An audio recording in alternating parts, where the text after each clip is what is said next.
When your world feels heavy and your heart tired, sometimes the safest place to speak our truth is actually on paper. Journaling isn't about being a good writer, it's about giving your feelings somewhere to go. And when you're facing depression, that can be a lifeline that you didn't even know that you needed. Hi, I'm Linda, and this is Senior Life Solo Path.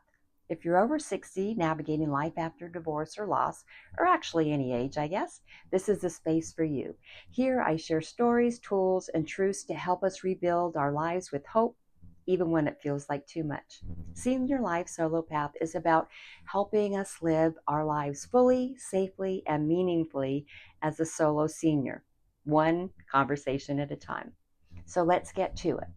Journaling can help get our thoughts out of our heads and onto the paper where they can feel more manageable. It can help us then identify patterns in our thinking, even if we're feeling stuck in sadness or fear. With journaling, we don't have to follow the rules, just write whatever you're feeling, even if it's messy, or you're angry, or you're confused. Doesn't matter how neat and tidy, just write. Over time, journaling can show us how far that we've come, even if we didn't notice in the moment. Plus, it's free, it's private, and it's always available when we need to be heard. Now, I'm a writer, and during my struggles when I was navigating my divorce after 60 and during COVID, I was able to pour some of that energy into writing my children's books, but it wasn't really the feedback that I needed.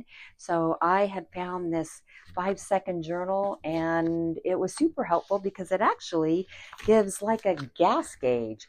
Interestingly, as horrible as I felt, really thinking that I was circling the drain and working with a therapist and just struggling to stay afloat, when I put down what I was feeling in the day, it always said, like, good.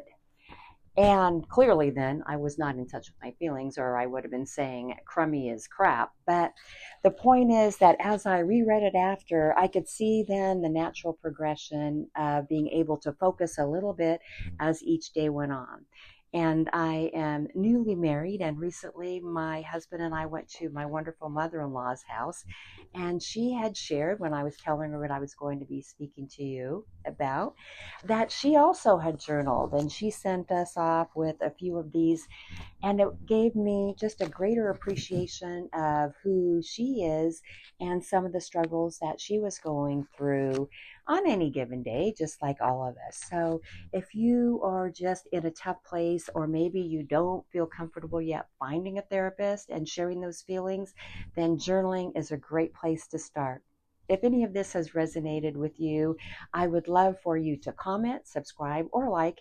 Especially the comments are helpful because then when we discover or kind of dive into other topics that might help other people, I think collectively all the knowledge that you could impart to me and to others that join in could really be helpful as we navigate the next part of our life as a senior, just trying to struggle to be healthy, happy, alive, and awake during a time in our lives where we have overcome some of the greatest challenge. So thank you so much for joining me. Again, like, comment, or subscribe. Until next time, blessed sweet soul, be well.